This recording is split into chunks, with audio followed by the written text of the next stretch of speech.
Hello there, I'm Joshua Joe, and welcome to J Productions. Today we're looking at my favorite blockbusters of 2014. So why don't we get right into it?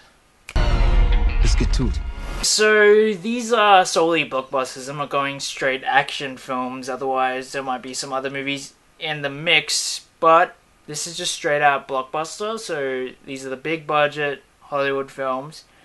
And so we're starting with my number 5, which actually is kind of tied with my number 4. They're both kind of tie, but I thought I'd talk about them separately. So we're starting with X-Men Days of Future Past.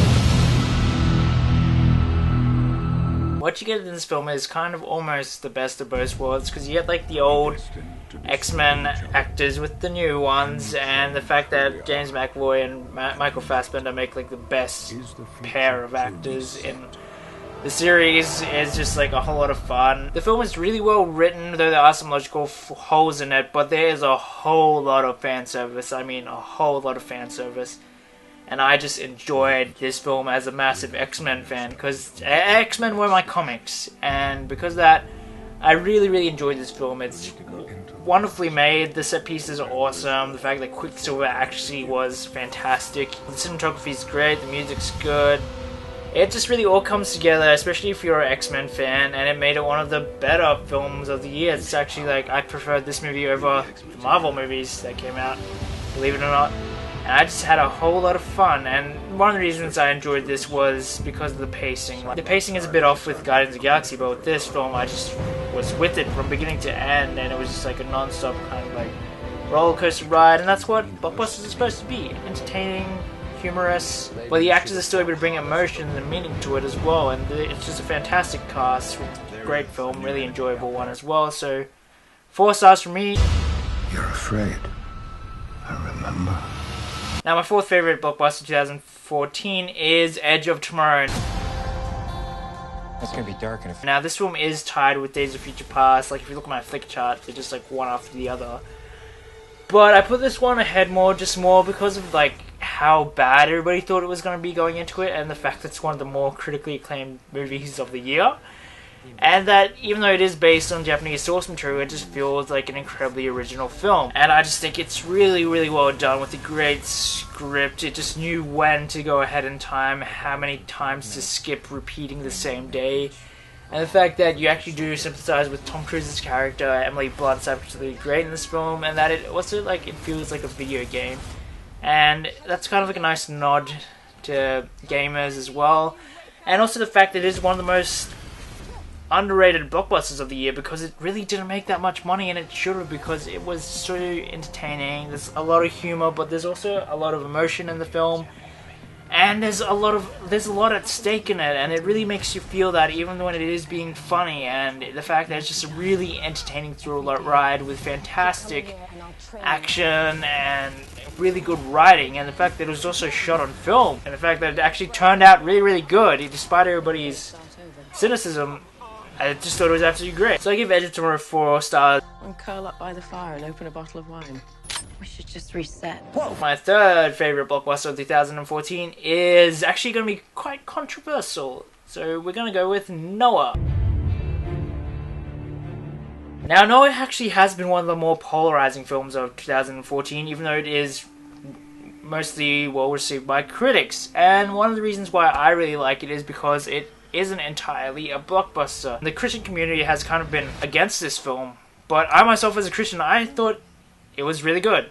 Both as a filmmaker and as a Christian, it's a really good film with actually really important and well done themes. And though the film doesn't always come together on a narrative level, on a thematic level, it really does, because in the end this film is all about grace and redemption. And I know that lots of people complain that it's not accurate to the Bible, but grace and redemption is some of the biggest themes in the Bible, and to that it was very true, even though they do make it a fantasy film. And I was fine with that. There's no way they're going to turn something that long into a 2.5 hour movie without making changes, and I just thought it was really compelling. The actors are great. The cinematography from Matthew Libatique is absolutely gorgeous. The score is fantastic from Clint Mansell, and I just thought it was a really engaging and confronting film that wasn't afraid to go dark, and the fact that it really doesn't feel like a blockbuster at all. This feels like a Darren Aronofsky film, and the fact that it also is successful financially, which means Darren Aronofsky is going to be able to do bigger and better things. And I really enjoyed it, and I don't care how controversial it is and how polarizing it is. I thought it was a really good film, and I really like it. So if you don't, that's fine with me, but these are just my thoughts and opinions. I give it 4 stars.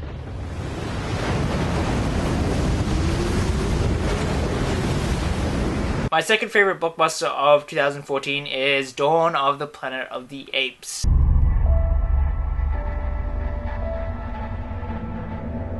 What Matt Reeves did with this film was create a very compelling family drama at the center of this really outlandish sci-fi concept, and the whole Planet of the Apes films have always been metaphorical, and they always have been a bit out there, but this film really brought it to a reality, and that the apes really are just metaphors for us, people. Matt Reeves created a very, very human film, and one of the most human dramas I've seen in a while. Even though it's an action blockbuster, and it still has great action, fantastic visual effects, the CG is amazing, Andy Serkis, always amazing. And it's just a really, really good film with really good writing, great filmmaking, and it just looks absolutely gorgeous as well. The 3D really works to make the apes feel more real, and the fact that it's just a fantastic, emotionally connecting film that it really did connect with me on an emotional level. And I like it when blockbusters are more than just fun and more than just action, and they can touch me on a human level. I just think that's absolutely brilliant, and Matt Reeves made an absolutely brilliant film with this one, so I give it 4.5 stars. War has already begun. My number one blockbuster of 2014 is actually also rather polarizing, and that is Interstellar. Now, Interstellar is mostly well received, but still rather polarizing, especially when it comes to the audience reception. But I absolutely thought it was fantastic, one of my favorite movies of the year. And though I definitely understand the flaws that a lot of people do point out, I know the flaws are there, but I honestly just don't care, because this film it showed why cinemas are still around and will never die. There's movies like this that need to be seen on the big screen, and this film was absolutely fantastic. Gorgeously shot by Hoyte van Hoytema. Christopher Nolan directed this fantastically. The actors all knock it out of the park. The only weak part of this really was the script, which could have used a bit more work, but in the end it was just fantastic spectacle that was also very human at the same time. And I know Nolan's very clinical in the way he does his films, but I was still able to connect with this film on an emotional level because of Matthew McConaughey's performance, and I thought Jessica Chastain was absolutely fantastic in the little screen time she did have. So I really enjoyed this film. It was one of my favorite of the year. It had me on the edge of my seat for so much of the screen time, and the fact that it's a 2 hour and 40 minute, but to me it felt less than 2 hours. I really enjoyed this film. The score is absolutely amazing, and I just think it's a fantastic film. I give Interstellar 5 stars, and I know it's a very divisive film, so if you absolutely hate it, I can completely understand. It's a very polarizing film, but I absolutely loved it. We'll find a way. We always have. Anyway, that's all the time we have for today. If you see the films that I talk about and have any thoughts of it, feel free to comment below. Go to my Facebook page, like that, comment there, follow me on Twitter, and don't forget to subscribe. But anyway, let me know your favourite blockbusters of 2014. I'm sure your lists are going to include Guardians of the Galaxy, which just missed out on mine. But anyway, I'm just Rich Ho. This is JO Productions. Just get out there and watch good films.